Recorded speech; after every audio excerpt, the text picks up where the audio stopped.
I want to talk about mass distributions, systems of particles. And to start with, I'm going to use the simplest case. We're going to talk about a discrete system, which means it can be made up of n number of point particles and simply stay in one dimension. Okay, so we have n masses. Use something else. And so we label them M1, M2, dot, dot, dot, M, capital N. And so they each have some location on an x-axis. So we can say x1, x2, dot, dot, dot, to x to the n. And these can represent, say, point particles, but we can also say they may be large particles if this is the location of the center of mass of those particles. Okay, and so we want to characterize this distribution of masses.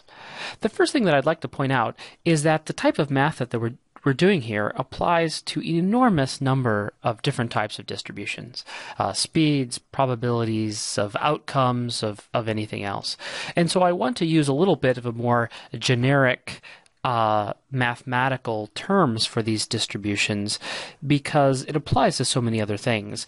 We're going to then limit ourselves just to the types of items that we want for mass distributions. But then if you encounter this sort of mathematics in other areas, then you can link it back to the very simple idea of a distribution of mass. Okay, so I want to characterize this distribution in certain ways, and I'm going to do it using the language here of moments. And this is the more generic mathematical term. So I want to define what I'm going to call the zeroth, as opposed to the first, second, or third, the zeroth moment of this distribution. And so I might call that capital M sub 0. And that is simply the sum of I is equal to 1 to n, going through all my masses, of each individual mass. Okay. Well, we can see already what the zeroth moment corresponds to. The zeroth moment corresponds to the total total mass. And I like to call the total mass just capital M. So the zeroth moment of the distribution, the sum over all the little masses, is just the total mass M. Okay, now I'm going to define the first moment of my distribution, which I might call capital M sub 1. It is the sum over all my individual masses of the location of each mass times the mass. Okay.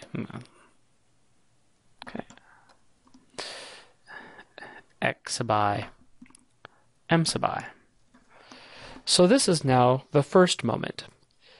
Now in my mass distribution, the important quantity that the first moment will give me is the center of mass. It isn't the center of mass, but it can lead me to it.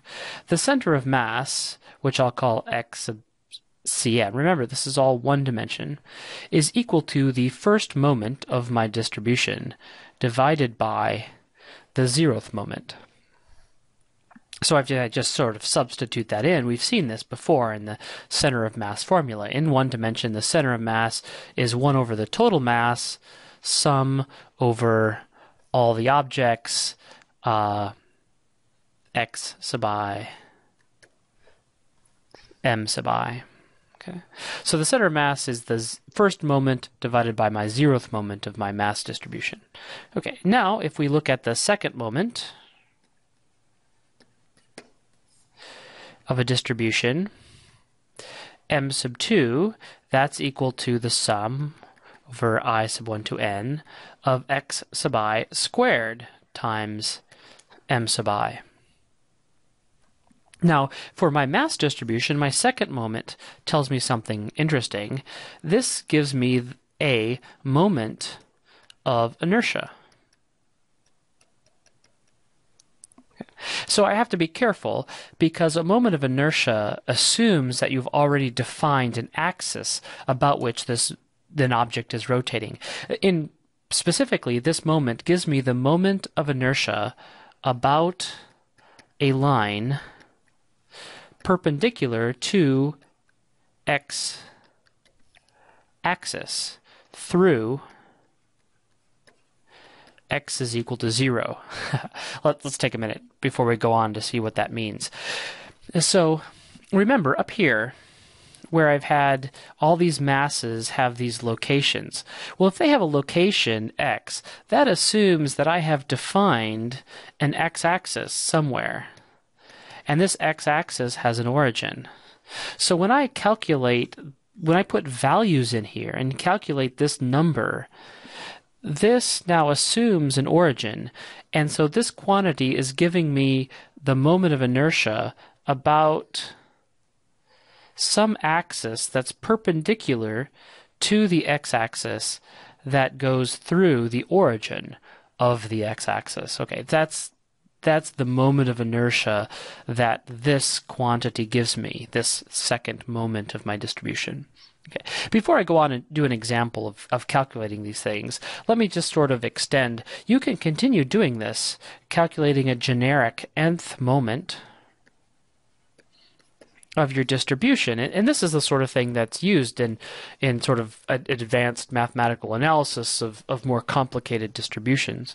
Sort of m sub n then is equal to sum I is equal to n to capital N, x sub I to the n, m sub I, and each higher moment tells you some information about your distribution. You can go up to n, you can calculate up to n moments, have some sort of meaning to it, but by then you have sort of n pieces of information, and it's not sure you're any better off than you had before. So there's a little bit of think about it in terms of sort of information.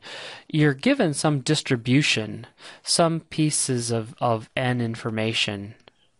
You've got n particles at n location. And what you'd like to do is, what the moments give you then, is they give you additional numbers that give you information about that distribution. And so what you'd like to do is use these moments to characterize that distribution. And what it gives you is the ability to characterize that distribution with fewer numbers than simply the total number of n pieces of information that you had before. It gives you some numbers that give you some meaning, the total mass, or something about the center of mass, something about the moment of inertia, without just going back to all the information you have in this distribution. And so that's sort of the idea of moments. It gives you more meaningful quantities that tell you something about the original distribution that you had. Okay. With that aside, now let's get back to masses themselves. Let's give you a discrete mass in one dimension and calculate these parameters. Okay. So let's say I have a positive x-axis. Here's my origin, and at -2 meters and masses in kilograms, I have a 5 kilogram mass. At 3 meters, I have a 2 kilogram mass, and then up here at 8 meters, I have a 3 kilogram mass. Okay, so if we calculate our zeroth moment, that's just sum over m sub I. This is my notation for I is equal to 1 to n. I don't have to keep writing it all the time. So this is just the sum over all my individual masses. 5 plus 2 plus 3 is 10 kilograms. And I note that's now my total mass, 10 kilograms. Okay, so now let's do our first moment of our distribution. That's sum over all I, m sub I, x sub I. Okay. Well, that's equal to 5 times -2 plus mass 2 at position 3 plus mass 3 at position 8. So that's -10 plus 6 plus 24. And so that's 30. I guess that gives me 20. And that's 20 kilograms times meters. right? These are all kilograms mass times x, which is in meters. So this tells me my center of mass, which is m1 over m0, which is 20 kilograms meters over 10 kilograms, which is 2 meters. So my center of mass then is up here at about x, center mass at about positive 2 meters. Okay. So now we can calculate, we can go ahead now and calculate different color, board with purple. So my second moment, which is going to tell me my moment of inertia of the whole system rotating about a line going through the origin, perpendicular to the x-axis, is the sum over I, m sub I, x sub I squared. So that's equal to my first mass at minus 2 squared plus my second mass 2 times 3 squared plus my final mass 3 at position 8 squared. So this is 4 times 5 is 20 plus 9 plus times 2 is 18 plus 64 times 3 is 192. And so you can see, the fact that the moment of inertia, each term is proportional to the distance from the origin squared. Those terms that have large r can contribute significantly to the total moment of inertia. Okay, so this, I add all these together, I guess I get 230. Yeah, that's the other thing, of course, is that the negatives don't cancel. It's only the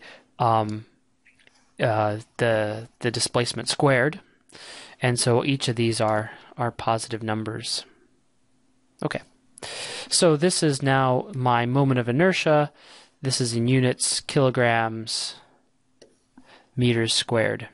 Okay. So this is the moment of inertia about an axis going through the origin. So what if I want the moment of inertia about an axis going through the center of mass perpendicular to the x-axis? Well, there we can use the parallel axis theorem. The moment of inertia about some axis at some distance d from the center of mass is equal to the moment of inertia at the center of mass plus the total mass times d squared. So I can turn that around, and since what I know is the moment of inertia of an axis going through the origin of my coordinate system that I had above, so that I can solve for the center of mass then is equal to that moment of inertia minus the total mass times the distance between that axis and the center of mass squared. So that's 230 minus the total mass, which was 10. The total mass was 10. Times the distance between the two axes, and this was at 2. So that's 2 squared, or 230 minus 40, or 190 kilograms meters squared. So this is now the moment of inertia of the system about an axis going through the center of mass of the system, which is less, that's always the minimum moment of inertia, after we found it going through the origin given this coordinate system.